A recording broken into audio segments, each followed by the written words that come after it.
இயேசு ஜீவிக்கிறார். சுவிசேஷ ஊழியம் வழங்கும் ஜீவ வார்த்தைகள்.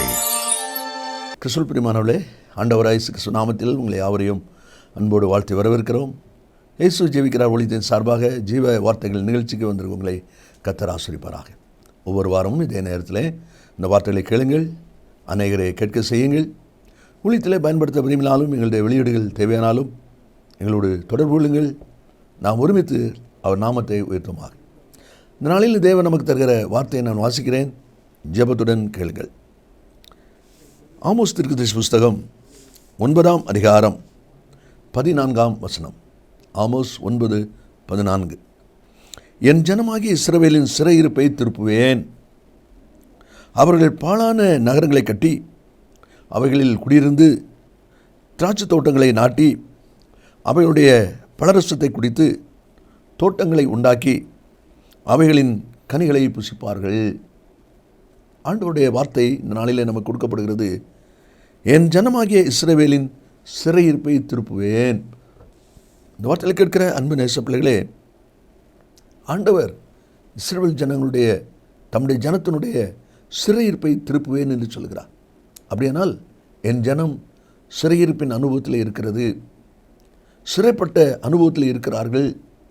தங்களை தாங்களே சிறைப்படுத்தி கொண்டவர்களும் உண்டு, சிறையின் அனுபவத்திலே அகப்பட்டு கொண்டவர்களும் உண்டு, சிறையின் அனுபவத்துக்கு தங்களை உட்படுத்தி கொண்டவர்களும் உண்டு. இரக்கமுள்ள தேவன், அன்புள்ள தேவன் அப்படிப்பட்ட சிறையிருப்பின் அனுபவத்தில் இருக்கிற தம்முடைய ஜனத்தை பார்த்து சொல்கிறார், சிறையிருப்பை திருப்புவேன். இந்த வார்த்தையில் கேட்கிற அன்பு நேச பிள்ளைகளே, நீங்களும் உங்கள் தனிப்பட்ட வாழ்க்கையில், குடும்ப வாழ்க்கையிலே, தொழில் காரியங்களிலே சிறையிருப்பின் அனுபவத்தில் நீங்கள் இருப்பீர்களானால் கர்த்தர் உங்களை பார்த்து தான் சொல்கிறார், உன்னுடைய சிறையிருப்பை நான் திருப்புவேன் என்று சொல்லி தேவனுடைய வார்த்தை சொல்வதை நாம் அதில் பார்க்கிறோம்.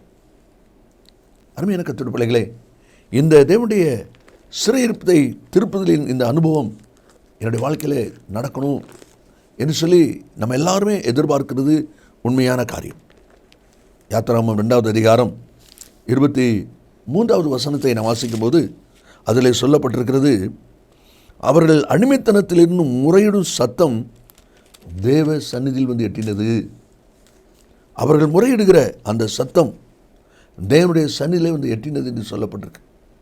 யாத்திராகமம் 3ஆம் அதிகாரம் 9ஆம் வசனத்தில் எகிப்தியர் அவர்களை ஒடுக்குகிற ஒடுக்குதலை கண்டேன் என்று சொல்கிறார். அப்படியானால் நீங்கள் ஒடுக்குகிறீர்களா?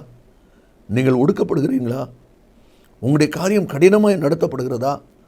யாரும் அறியலை, யாருக்கும் தெரியலை, மிகுந்த வேதனை ஒடுக்குகிறேன் சொல்கிறீங்களா? இல்லை, உங்களை ஒடுக்குகிற ஒடுக்குதலை நான் கண்டேன் என்று கர்த்தர் சொல்கிறார்.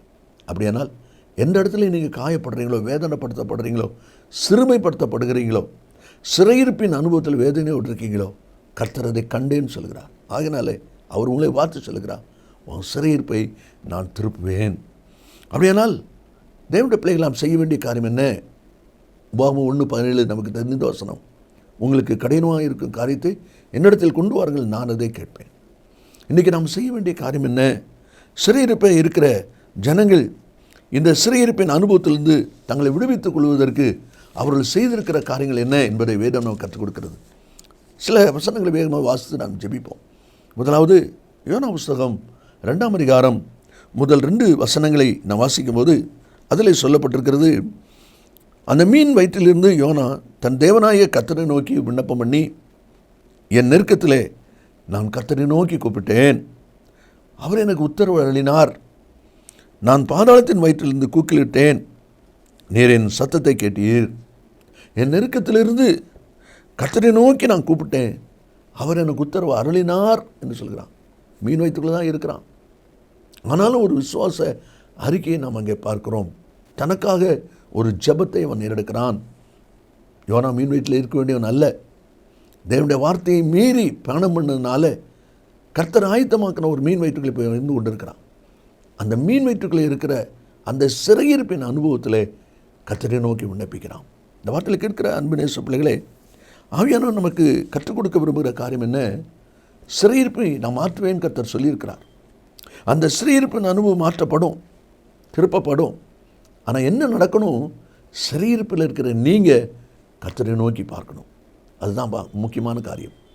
மீன் வயிற்றுக்குள்ளே இருந்த யோனா, சிறையிருப்பின் அனுபவத்தில் இருக்கிற யோனா கர்த்தரை நோக்கி முறையிட்டான், ஜெபித்தான் என்பதை பார்க்கிறோம். ஏசாயா 9:2 நாம் வாசிக்கும் போது, இருளில் நடக்கிற ஜனங்கள் பெரிய வெளிச்சத்தை கண்டார்கள். இருளிலே கிடக்கிற ஜனமும் அல்ல, இருளிலே படுத்திருக்கிற ஜனமும் அல்ல, இருளிலே நடக்கணும். இருள் என்பது துன்ப பாதை, துன்ப நேரம். அப்படியே வாழ்க்கையில் இருக்கிற துன்பத்தில், சிறையிருப்பிலே, போராட்டத்தில் யார் ஒருவர் நடக்கிறார்களோ, பிரயாசப்படுகிறார்களோ வெளிச்சத்தை காண்பார்கள். அதை தான் சொல்லப்பட்டிருக்கு. உங்கள் துன்ப நேரத்தில் நீங்கள் நடக்கிறீங்களா, செயல்படுறீங்களா? ஐயோ என்னால் முடியலன்னு சொல்லி அப்படியே நீங்கள் விழுந்து கிடக்கிறீங்களான்னு யோசித்து பாருங்கள்.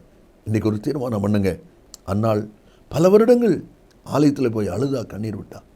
ஆனால் அதே சமயத்தில் ஒரு குறிப்பிட்ட நாளிலே 1 சாமுவேல் 1 10-11 நீங்கள் வாசித்து பார்த்தீங்கன்னா அதில் சொல்லப்பட்டிருக்கிறது, அந்நாள் மனம் கசந்து அழுது ஆளுடைய சமூகத்தில் விண்ணப்பித்தாள் என்று பார்க்கிறோம். பின்னால் நாம் வாசிக்கிறோம், அந்த ஜெபம் கேட்கப்பட்டது. அப்புறம் அவள் துக்கமுகமாக இருக்கவில்லை. வேலை வருகிறது, சாமுவேல் பிறக்கிறான். என்ன ஆச்சரியமான அனுபவம்! துன்ப நேரத்தில் யார் ஒருவர் கர்த்தரை நோக்கி விண்ணப்பிக்கிறார்களோ, ஜெபிக்கிறாங்களோ, கேட்குறாங்களோ, அவருடைய வாழ்க்கையில் ஆசீர்வாதம் இருக்கிறது. பர்திமேயுவை எல்லாரும் அதட்டினாங்க, ஆனால் அவனும் முன்னிலும் அதிகமாய் கூப்பிட்டான். இயேசு நின்று அவனுக்கு விடுதலை கொடுத்தார் என்பதை நாம் பார்க்கிறோம். அதுதான் தேவனுடைய வார்த்தையில் வாசிக்கிறோம். இரண்டாவதாக யோபின் புஸ்தகம் 42வது அதிகாரம் 10ஆம் வசனத்தை நாம் வாசிக்கும் போது, யோபு தன் சிநேகிதருக்காக வேண்டுதல் செய்தபோது கர்த்தர் அவன் சிறையிருப்பை மாற்றினார் என்று வாசிக்கிறோம். யோபு தன் சிநேகிதருக்காக வேண்டுதல் செய்தபோது யோனா தனக்காக சிறையிருப்பின் அனுபவத்திலே ஜெபித்தான். ஆனால் ரெண்டாவது சிறையிருப்பு மாற வேண்டுமானால் நாம் செய்ய வேண்டிய காரியம் என்ன? தன் சிநேகிதருக்காக ஜெபித்தானாம். அவனுடைய சிறையிருப்பை கர்த்தர் மாற்றினாராம். நீங்களும் நானும் நமக்கானவளை மட்டுமல்ல, பிறனுக்கானவளையும் நாம் நோக்கும்படி, சிந்திக்கும்படி நாம் அழைக்கப்பட்டிருக்கிறோம். ஒருவேளை இந்த வேத புஸ்தகத்தில் சொல்லியிருக்கிறபடி யோபு தன் சிநேகிதருக்காக ஜெபித்தான் சொல்லப்பட்டிருக்கே, அது யார் அந்த சிநேகிதர்? அந்த சிநேகிதர்கள் எப்படிப்பட்டவங்க என்று சொல்லி நாம் பார்க்கும்போது 4வது அதிகாரம் 7-8 வசனங்களை நீங்கள் வாசிங்க. அதில் எலிப்பாஸ் அப்படிங்கிறதான ஒரு சிநேகிதன் சொல்லுகிற காரியம் இருக்குது. அதில் முக்கியமாக இருக்கிற வார்த்தை என்ன? குற்றம் இல்லாமல் அழிந்தவன் உண்டோ? ஆறுதல் சொல்ல வந்த சிநேகிதன் இப்போது யோபு பார்த்து சொல்கிறாரு, குற்றம் இல்லாமல் அழிந்தவன் உண்டோ? ஐயா, இவ்வளவு வேதனைப்படுறீங்கன்னா நீர் ஏதோ தப்பு பண்ணியிருக்கீர், உங்களிடத்தில் ஏதோ குற்றம் இருக்குது, அதனால தான் இவ்வளவு தண்டனை. குற்றம் இல்லாமல் யாரும் இப்படி தண்டிக்கப்பட மாட்டாங்க அப்படின்னு சொல்லி சொல்லுகிற அந்த சிநேகிதனுக்காக யோபு மன்றாடுகிறான் என்று பார்க்கிறோம். யோபு கர்த்தரிடத்தில் முறையிடுகிறான் என்று சொல்லி நம்ம பார்க்கிறோம். ரெண்டாவது 8வது அதிகாரம் 20ஆம் வசனத்தை நீங்கள் வாசிப்பீங்கன்னா, இன்னொரு சிநேகிதன், அவன் பேர் பில்தாத். அந்த பில்தாத் சிநேகிதன் என்ன சொல்கிறா பாருங்க, தேவன் உத்தமனை வெறுக்கிறதும் இல்லை, பொல்லாதவனுக்கு கை கொடுக்கிறதும் இல்லை. உத்தமனை வெறுக்க மாட்டாரே. நீர் உத்தமமாக இருப்பது உண்மையானா கர்த்தர் வெறுக்க மாட்டார். ஏன்னா தெளிவாக இருக்குது.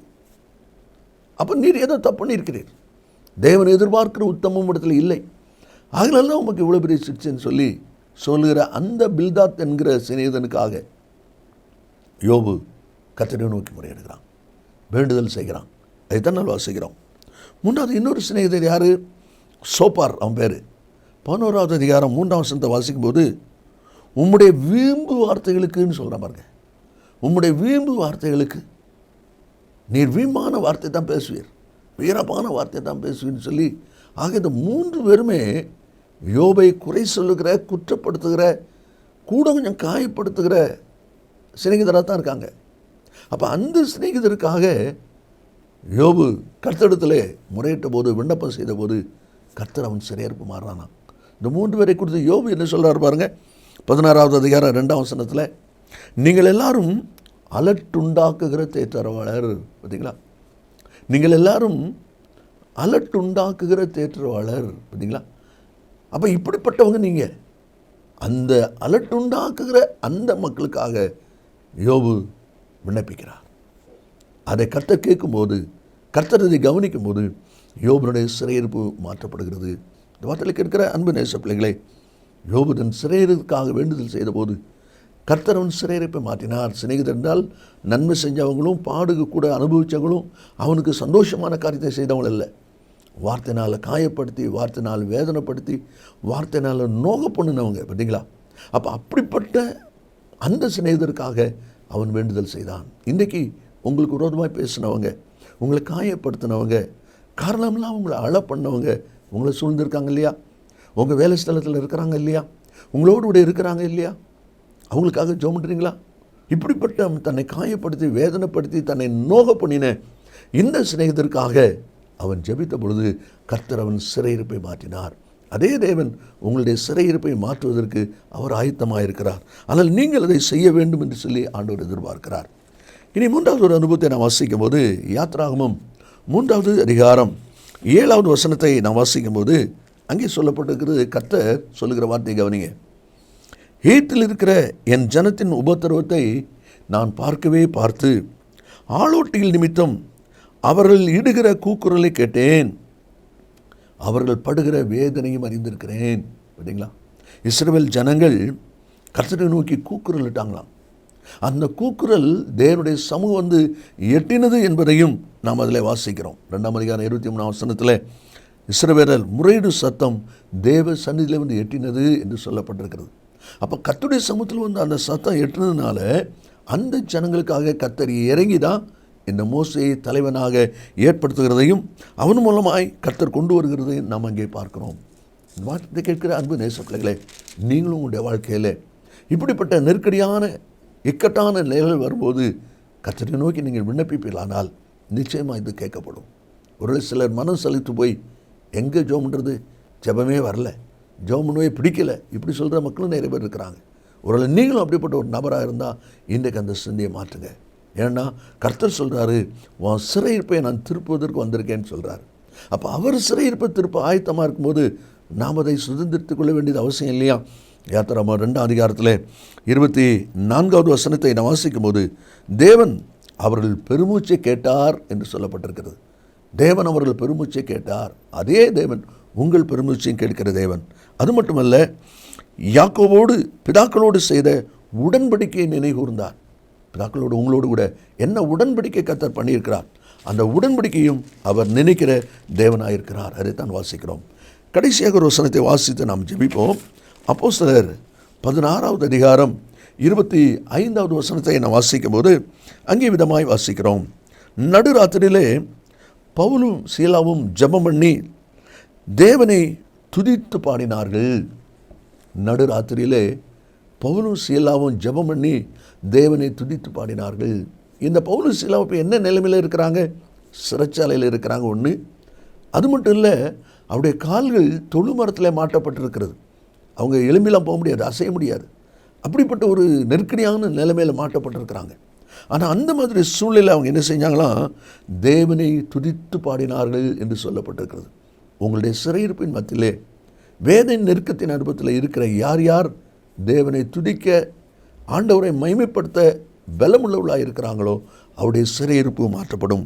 அதை தான் அந்த வசனத்திலே நான் வாசிக்கிறோம். அதில் சொல்லப்பட்டிருக்க 26ஆம் வசனத்திலே, சடிதில சிறைச்சாலையின் அஸ்திபாரங்கள் அசையும்படியாக மிகவும் அதிர்ந்தது என்று சொல்லி அந்த வார்த்தை இருப்பதை நாம் அங்கே பார்க்கிறோம். முடியாத இக்கட்டான ஒரு சூழ்நிலை ஆனாலும் அதுலேயும் தேவனை துதித்து பாடுறாங்களே, கர்த்தர் அதை கவனிக்கிறார். உங்களுடைய பலவீனத்திலே, உங்களுடைய போராட்டத்தின் மத்தியிலே, உங்களுடைய நெருக்கத்தின் மத்தியிலே நீங்கள் கர்த்தரை துதிப்பீர்களானால், கர்த்தரை மகிமைப்படுத்துவீர்களானால் கர்த்தரை காண்கிறார். இங்கே இஸ்ரவேல் ஜனங்களுடைய நெருக்கத்தை கண்டாரே. தானியேல் 6ஆம் அதிகாரம் 10வது வசனத்தை நீங்கள் வாசிப்பீங்கன்னா அதில் சொல்லப்பட்டிருக்கிறது, எப்போதும் வழக்கமாக ஜெபிக்கிறபடி தானியேல் முழங்கால் படியிட்டு ஜெபம் பண்ணி ஸ்தோத்திரம் செலுத்தினான். ராஜாவுடைய சட்டம் இருக்குது, யாராவது 30 நாள் ராஜாவை வணங்காமல் தன் தேவனை தொழுது கொண்டால் அவன் சிங்க கபியில் போடப்படுவான்னு சட்டம் இருக்குது. ராஜா கையெழுத்து போட்டிருக்கிறாரு. தானியேலுக்கு நல்லா தெரியும். ஆனாலும் செய்கிறானே, எப்படி செய்ய முடியுது? அதுதான் அந்த இக்கட்டில், அந்த நெருக்கத்தில் ஆண்டவரை நோக்கி பார்க்கிற துதிக்கிற ஒரு அனுபவம். அந்த அனுபவத்தின்படி பாருங்கள், முடிவில் நம்ம பார்க்குறோம், சிங்கக்கு வெளியே தூக்கி போட்டாங்க. சிங்கம் ஒரு சேதப்படுத்தல் பார்த்தீங்களா? எதுவுமே சேதப்படுத்த முடியலை. காரணம், சிங்கங்களின் வாயை கர்த்தர் கட்டி போட்டார் என்பதை பின்னாலே நாம் அந்த அனுபவங்களிலே நாம் அதில் பார்க்கிறோம். சங்கீதம் 34:1 எல்லாருக்கும் தெரிந்திருக்கிற ஒரு வசனம், கர்த்தரை காலத்தில் நான் சோத்தரிப்பேன். இதை சொல்லுகிற அநேகர் இருக்கிறாங்க. ஆனால் செயலில் கொண்டு வருவது எத்தனை இருக்காங்க? நீங்கள் உங்களுடைய வாழ்க்கையில் எப்படி இருக்கீங்க யோசித்து பாருங்கள். கர்த்தர் சொல்லுகிறார், என் ஜனத்தின் சிறையிருப்பை நான் திருப்புவேன். திருப்பப்பட வேண்டுமானால் செய்ய வேண்டிய காரியம் என்ன? யோனா மீன் வயிற்றுக்குள்ளே இருந்தாலும் கர்த்தரை நோக்கி அவன் ஜெபிச்சான். அந்த ஜெபத்தை கர்த்தர் கேட்கிறார். யோபு தன் சிநேகிதருக்காக, தனக்கு வேதனை உண்டாக்குற சிநேகிதருக்காக அவன் ஜெபிக்கிறான்.